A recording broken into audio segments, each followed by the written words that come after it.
Yo, welcome homie, I just finished scouring the interwebs looking for free games that you can enjoy, so sit back and let me serve them to your beautiful face. And I want to start with a time-sensitive offer. You have until tonight to claim Borderlands 2 on Steam. And I don't think I need to say much about the significance of this bad boy, just how juicy this game really is. I think it's fair to say it's one of those that keep giving even 13 years after its release. Yes, that's correct, Borderlands 2 came out in 2012 and still tickles my kiwi sack in just the right way. Listen, I know that the time you have to claim it is absurdly short and only people with notifications on to my juicy channel will have a chance to claim it, but I also added it to my Discord a few days back in case you're lurking in there. Yeah, that was a plug for my Discord, the link in the description. Anyway, I genuinely hope you have the time to claim it. Go get Borderlands 2 on Steam, you will not be disappointed. Oh, and by the way, and yes, I know it's not free for those in the comment section who wanna kick me in the nutsack for bringing a non-free game to this video series, but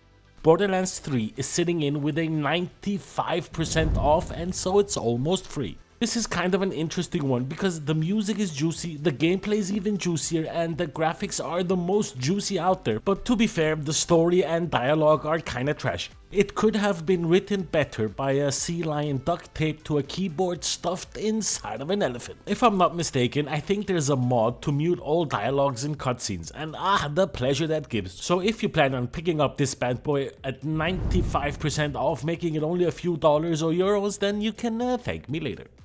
Okay, back to free games, and a heads up because you can also grab a key for the Ascent from Lenovo Gaming. They just started it, so it should be available for at least a few more days. And if you didn't know, let me welcome you to the Ascent Group shithole, a corporate-run metropolis stretching high into the sky and filled with creatures from all over the galaxy, including my next-door neighbor. Here, you'll have the pleasure of playing as a worker enslaved by the company that owns you and everyone else in your district. One day, you're suddenly caught in a vortex of catastrophic events. The Ascent Group shuts down for unknown reasons and the survival of your district is threatened. You must take up arms and embark on a new mission to find out exactly what happened. To be honest, in the short time I had with this bad boy, I couldn't distinguish the enemies from the civilians in a firefight. I think I've killed hundreds and hundreds and hundreds of innocent people, and the worst part is nobody even cares.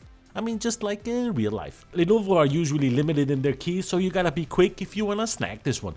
And by the way, if you wanna stay up to date on free games and get them served to you in this quick and quirky setting, then do us both a favor and smash the subscribe button. I would really prefer if you did it with your left butt cheek, but any body part goes. Oh, and as always, links to all of the games mentioned in this video are in the description and they take you straight to the deal, so no googling required.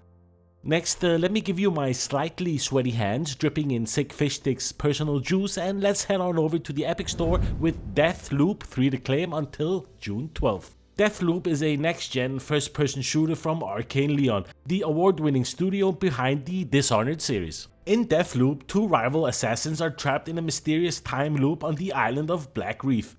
You're doomed to repeat the same day for eternity.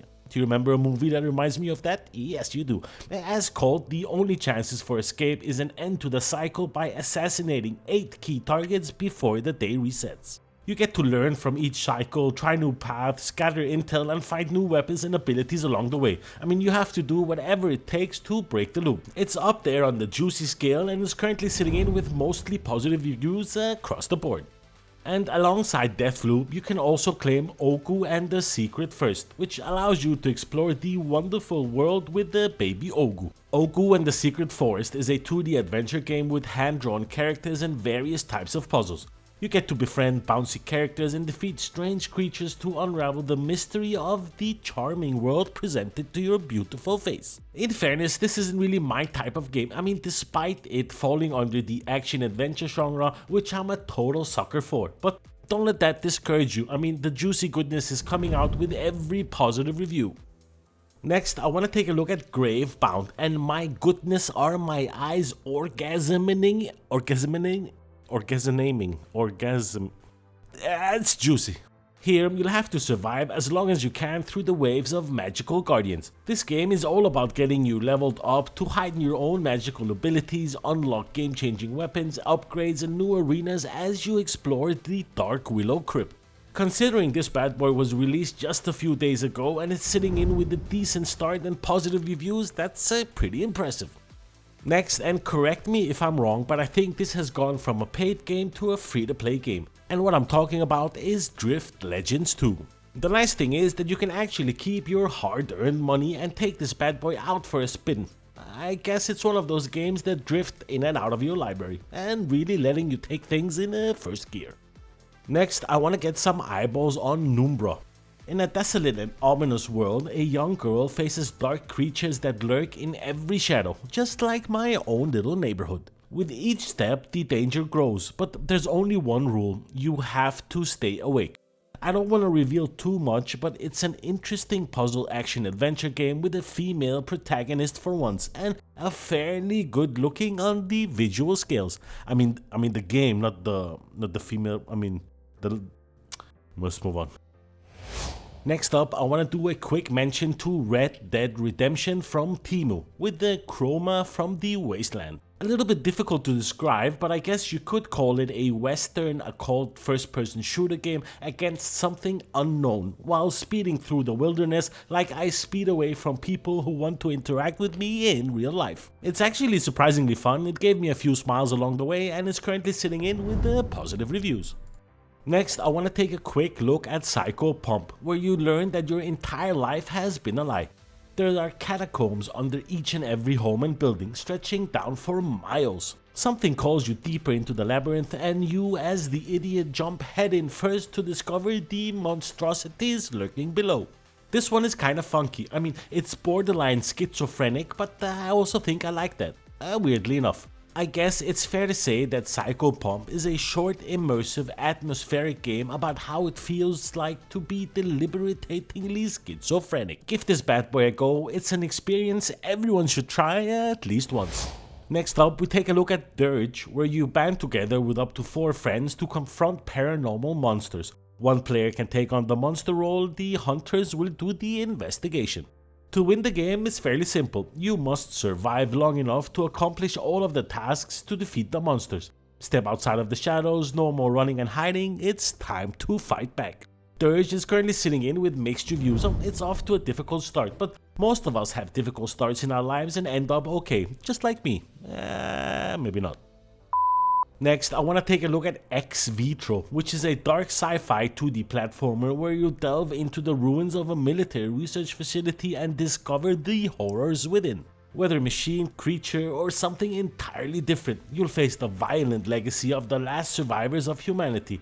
It's an interesting look on a Metroidvania-style 2D platformer that does most of the things it sets out to do fairly well. In fairness, the controls are a little bit rough. It feels like you're controlling someone with a triple, what's it called when you can't use legs or feet? The triple wheelchair assisted.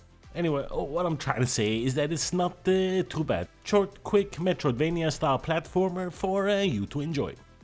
Last but not least, I want to take a look at Blight Spire, which is a fast-paced, wave-based survival shooter. You get to battle through a cursed graveyard as undead abominations rise in endless waves. With only your reflexes and firepower, you have to survive the darkness in a world where death is the never-ending story.